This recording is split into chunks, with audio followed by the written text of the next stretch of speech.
जादुई आम रस का झरना। ये कहानी निशु नाम की एक लड़की की है। निशु अपने बुजुर्ग माता पिता के साथ निराशपुर नामक गांव में रहती थी।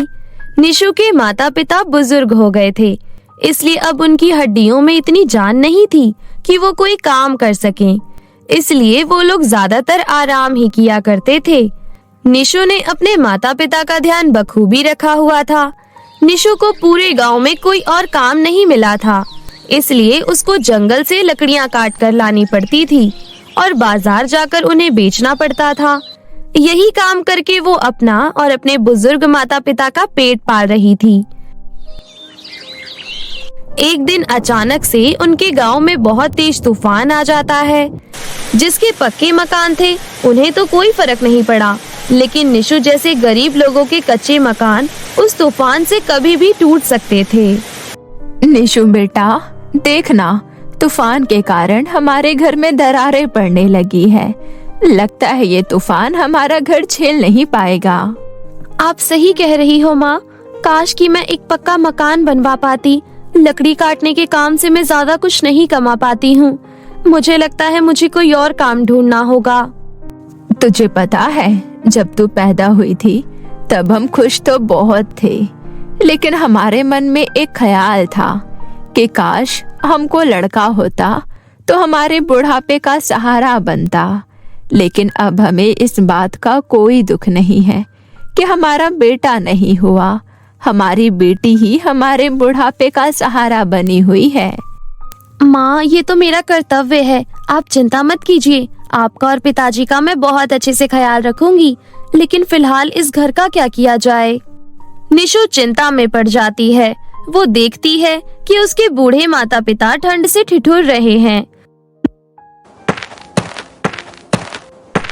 वो किसी तरह अपनी पड़ोसी से एक कंबल मांग कर लाती है और अपने माता पिता को उड़ा देती है। माँ, पिताजी आप रुकिए, मैं आप दोनों के लिए गर्मा गर्म चाय बना देती हूँ। आप दोनों को उससे राहत मिलेगी। निशु चाय बनाने के लिए चूल्हे के पास जाती है तो देखती है उसके घर में ना तो दूध है, ना ही चीनी, ना ही चाय पत्ती। ये देखकर उसका मन उदास हो जाता है। देखते देखते किसी तरह तूफान थमता है। तूफान थमने के बाद निशु गीली मिट्टी से अपने घर की मरम्मत करती है और अपने मन में सोचती है, मैं जितनी मेहनत करती हूँ उतना काफी नहीं है। मुझे लगता है मुझे और भी ज्यादा मेहनत करनी चाहिए, जिससे मैं अपने माँ पिताजी को किसी चीज की कमी ना होने दूँ। अब से मैं जल्दी उठकर जंगल चली जाऊंगी और वहाँ से ढेर सारी लकड़ियाँ काट कर बेचूंगी। ऐसा सोचकर निशु अगले दिन सुबह 4 बजे ही अपनी कुल्हाड़ी और पानी की एक बोतल लेकर जंगल की तरफ चली जाती है। निशु बिना रुके लकड़ियाँ काटे जा रही थी। लकड़ियाँ काटते काटते उसको दोपहर हो गई। वो सूर्य की गर्मी से तप रही थी और उसे बहुत जोर की प्यास भी लग रही थी। वो अपनी पानी की बोतल उठाती है तो देखती है कि उसके अंदर तो पानी ही नहीं है।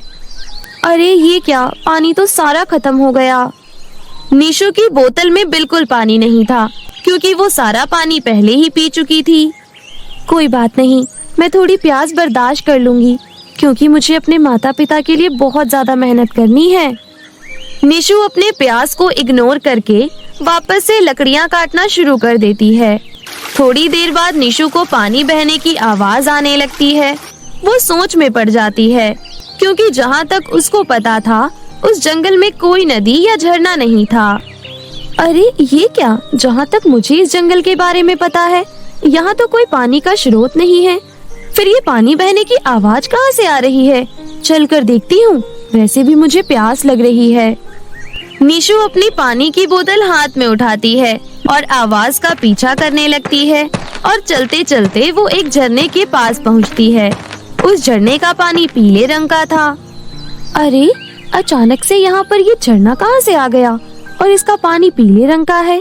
क्या ये पानी पीना मेरे लिए सही होगा? कहीं इसे पीते ही मेरी मृत्यु हो गई तो? इस झरने के बारे में तो मैंने कभी सुना भी नहीं था और ना ही कभी देखा था। इस तरफ तो मैं कई बार आई हूँ। ये कोई जादुई झरना है क्या? निशु बहुत देर तक खुद से बातें करती रहती है। वो ये फैसला नहीं ले पा रही थी कि उसे झरने से पानी पीना चाहिए कि नहीं। तभी निशु को झरने से एक आवाज आती है। तुमने सही पहचाना निशु, मैं एक जादुई आमरस का झरना हूँ। मेरा पानी पीला इसलिए है क्योंकि मेरे झरने से जो बहता है वो पानी नहीं है, बल्कि वो तो आमरस है। लेकिन सर्दियों में तुम इतने सारे आम कहाँ से लाती हो? अरे मैंने बताया तो, मैं एक जादुई झरना हूँ। मैं कुछ भी कर सकती हूँ। ये आमरस तुम अपने साथ घर ले जाओ और अपने माता पिता को पिलाना। इसको पीते ही तुम्हारे माता पिता की बूढ़ी हड्डियों में जान आ जाएगी। निशु बहुत खुश होती है। पहले तो वो उस झरने से जी भर आमरस पीती है और फिर अपनी बोतल में भरकर उसे घर ले जाती है और थोड़ा थोड़ा अपने माता पिता को पीने के लिए देती है। उस आमरस को पीते ही निशु की माँ कहती है, अरे बेटी, इसे पीने के बाद तो मुझे अपने अंदर बिल्कुल भी कमजोरी महसूस नहीं हो रही।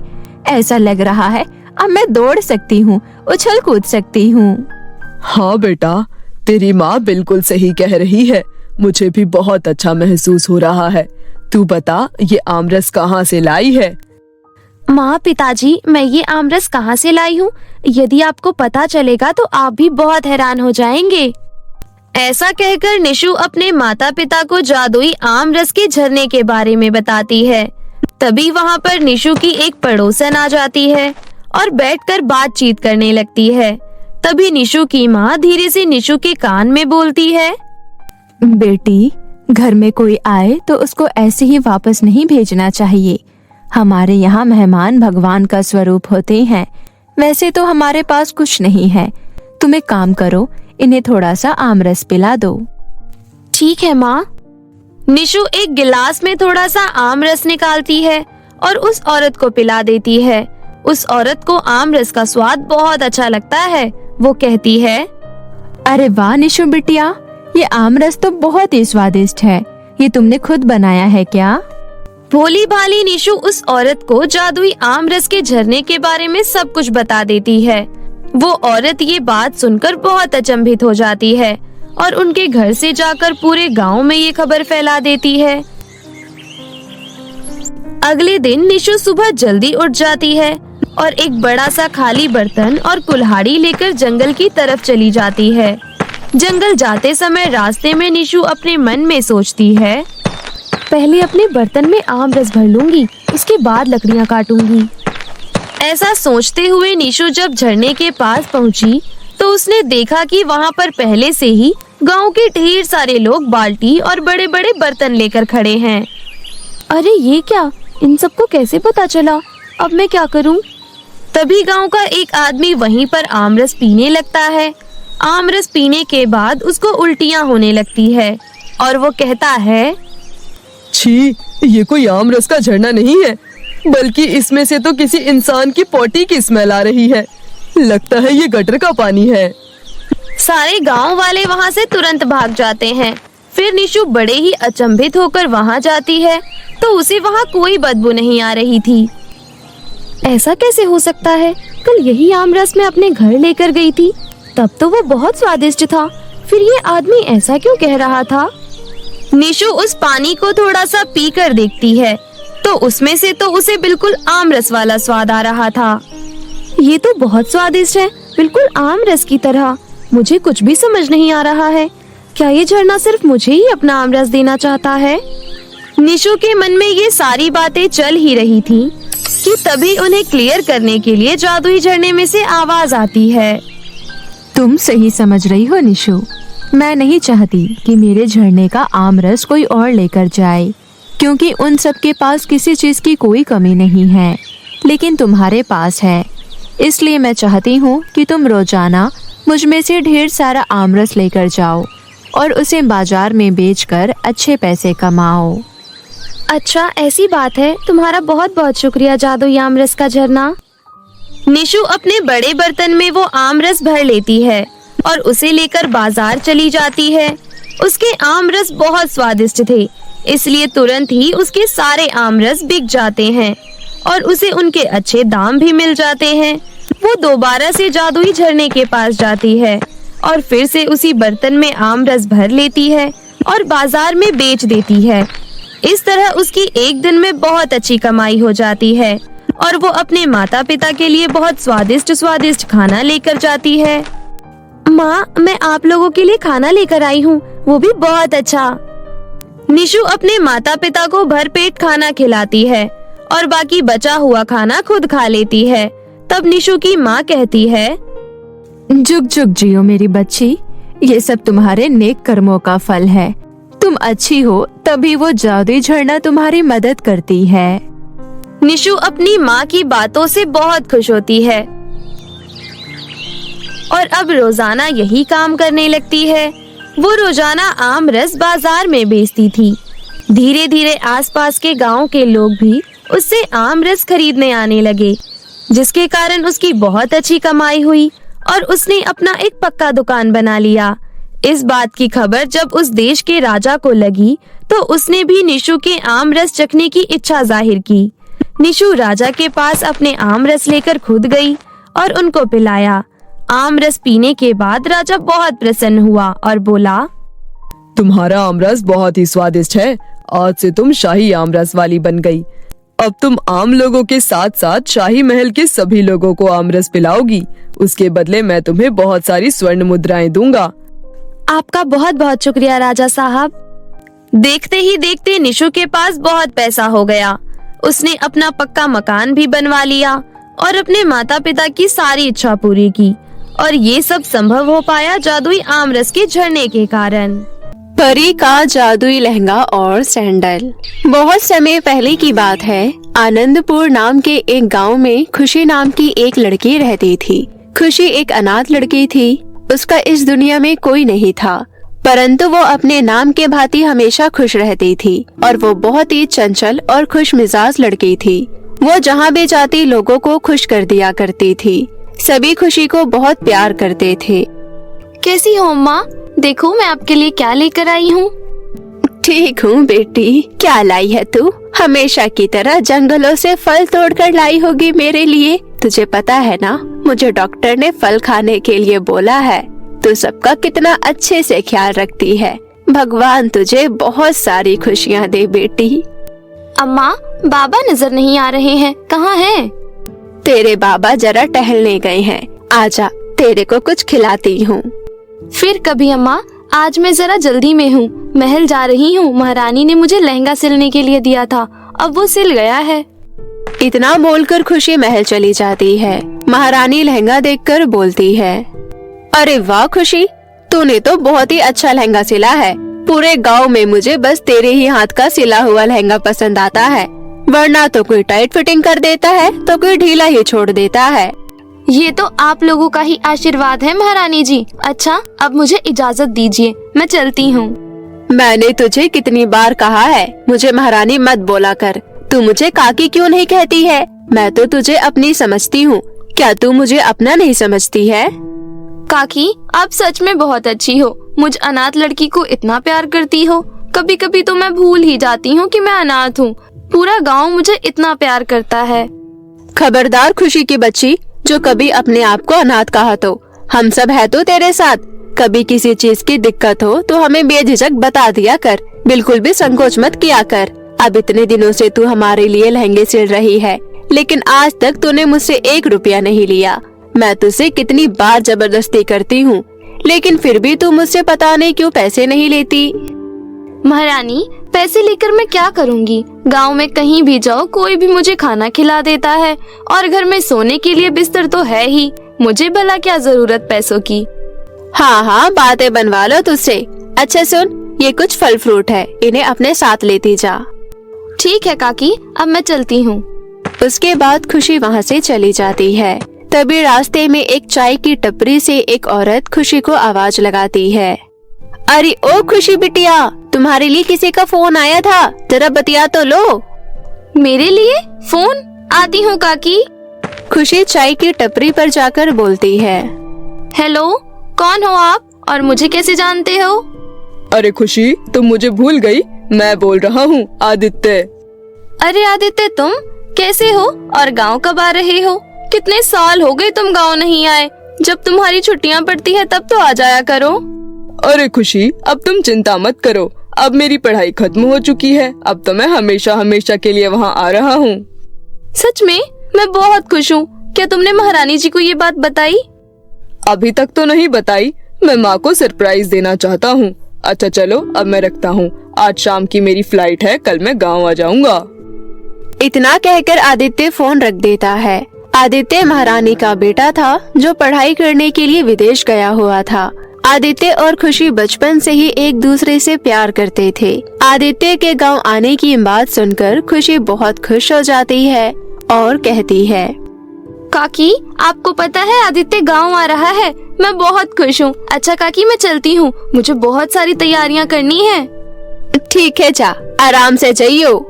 खुशी बहुत खुश होकर चली जाती है और अगले दिन होने का इंतजार करने लगती है। अगले दिन आदित्य महल पहुंच चुका था। खुशी बहुत खुश होकर महल जाती है और महारानी से मिलती है। महारानी जी, आदित्य कहाँ है? आदित्य मेरी सहेली के घर गया है। अच्छा मेरी बात सुनना, आदित्य के आने की खुशी में मैंने शानदार पार्टी रखी है, तो तू जरा तैयारियां करवा दे। उस पार्टी में मैं आदित्य और मेरी सहेली की बेटी वामिका की शादी का ऐलान करूंगी।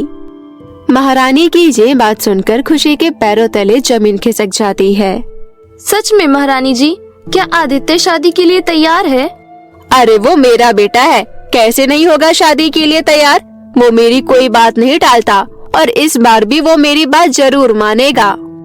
ये सब सुनकर खुशी का दिल बैठ जाता है और वो बिना कुछ काम किए तबीयत खराब होने का बहाना लगाकर वापस अपने घर आ जाती है।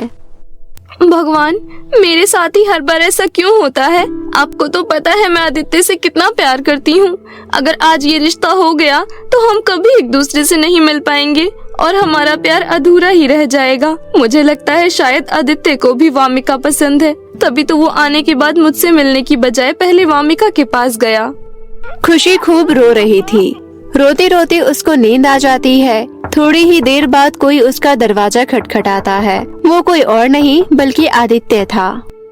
खुशी, खुशी दरवाजा खोलो, देखो मैं तुमसे मिलने आया हूँ। अरे, ये तो आदित्य की आवाज है। उसके बाद खुशी दरवाजा खोलती है। तब आदित्य उससे कहता है, कमाल है खुशी, मुझे लगा तुम महल में मेरा इंतजार कर रही होगी। क्या तुम आज शाम की पार्टी में शामिल नहीं होगी? पार्टी शुरू होने वाली है और तुम अभी तक तैयार नहीं हुई हो। मेरी तबीयत खराब है आदित्य, इसलिए मैं आज की पार्टी में नहीं आ पाऊंगी। तुम बताओ कैसे हो? मैं ठीक हूँ, पर क्या तुम मुझे अंदर आने के लिए नहीं बोलोगी? अरे माफ करना, मैं तो भूल ही गई थी। फिर खुशी आदित्य को अंदर लेकर जाती है। फिर आदित्य कहता है, क्या बात है खुशी, कोई बात हो तो बताओ, मुझे तुम बहुत परेशान लग रही हो। तुम ऐसा क्यों दिखा रहे हो आदित्य कि तुम्हें कुछ नहीं पता? अनजान बनने की कोशिश मत करो। मैं सब जानती हूँ कि तुम वामिका से शादी करने वाले हो। फिर क्यों आए हो मेरे पास? मेरे जले पर नमक छिड़कने आए हो? तुम कैसी बातें कर रही हो खुशी, मुझे इस बारे में कुछ नहीं पता। और तुमसे किसने कहा कि मेरी शादी वामिका से होने वाली है? अच्छा, तभी मुझे माँ ने जबरदस्ती आते ही वामिका के घर भेज दिया था। हाँ आदित्य, और आज शाम को महारानी तुम्हारी और वामिका की शादी का ऐलान पूरे गांव के सामने कर देंगी। तुम दुखी मत हो खुशी, कुछ नहीं होगा। मैं तुमसे बेइंतहा प्यार करता हूँ और सिर्फ तुम्हारे लिए मैं गाँव आया हूँ। मैं तुम्ही से शादी करूँगा और ये मेरा वादा है तुमसे। आज तुम पार्टी में जरूर आना। इतना कहकर आदित्य वहाँ से चला जाता है और अपने घर जाकर अपनी माँ से इस बारे में बात करता है। जब ये बात महारानी को पता चलती है तो वो खुशी के घर आकर उसे खूब खरी खोटी सुनाती है। बहुत अच्छा चाल चली हो तुम खुशी। एक तरफ मैंने तुम्हें बेटी की तरफ प्यार दिया और तुमने मुझसे मेरा ही बेटा छीन लिया। अरे गरीब नीच लड़की, तूने मेरे भरोसे को तोड़ा है। मैं तुझे नहीं छोड़ूंगी। और एक बात कान खोलकर सुन ले, मैं तुझ जैसे लोगों के साथ हमदर्दी बेशक रख सकती हूँ, परंतु अपने घर के भोग कभी नहीं बना सकती। तेरी औकात ही क्या है जो तू हमारी बराबरी करने चली है? आपको कुछ गलत फहमी हुई है काकी। काकी नहीं, महारानी बोल मुझे। तू सिर्फ मेरी एक नौकरानी है। आजकल तो नौकर भी वफादार होते हैं, लेकिन तूने तो मेरे पीठ पीछे ही खंजर मार दिया।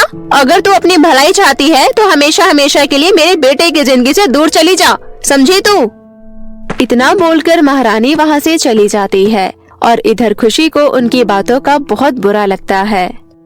तूने वाकई बहुत गलत किया है खुशी। तुझे एक माँ को ऐसे नहीं सताना चाहिए। एक माँ को पूरा हक है कि वो अपने बेटे के बारे में सोच सकती है। तू बहुत बुरी है खुशी, तुझे जीने का कोई हक नहीं है। इतना सोचकर खुशी कुएं के पास चली जाती है और कुएं में कूदने लगती है। तभी कुएं के अंदर से एक परी निकलती है और वो खुशी से कहती है, रुक जाओ लड़की, इस तरह अपनी जान देने का तुम्हारा फैसला बिल्कुल गलत है। मनुष्य का जीवन बहुत अनमोल होता है, वो ईश्वर का दिया हुआ बहुत कीमती तोहफा होता है। तुम्हारी खुदकुशी करने की वजह क्या है, मुझे बताओ, मैं तुम्हारी समस्या हल करूंगी। उसके बाद खुशी परी को सारी बातें बताती है। आप ही बताइए परी जी, मैं क्या करूं? मैं महारानी जी का दिल दुखाकर उनके घर की बहू कभी नहीं बन सकती। मुझे उनसे प्यार चाहिए और मैं आदित्य के बिना भी नहीं जी सकती। आदित्य की माँ को तुमसे इस बात की तकलीफ है कि तुम गरीब हो। तुम चिंता मत करो, ये लो, ये जादुई लहंगा है और इसके साथ ये जादुई सैंडल है।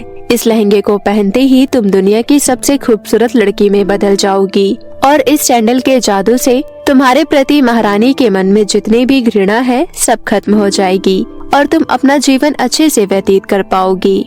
खुशी उस जादुई लहंगे और सैंडल को घर आकर खुशी खुशी पहन लेती है। लहंगा पहनते ही खुशी बेहद खूबसूरत हो जाती है। उसके बाद वो सैंडल पहनकर महल में जाती है। उसे महल में देखकर महारानी गुस्से से लाल पीली होते हुए बोलती है, तुम्हें शर्म नहीं आई?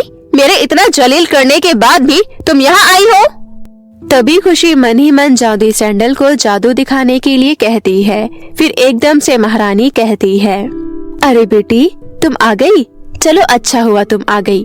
मैं तुम्हें एक बात बताना चाहती हूँ। मुझे तुम्हारी और आदित्य की शादी से कोई ऐतराज नहीं है। चलो मैं सबके सामने इस बात का ऐलान करती हूँ।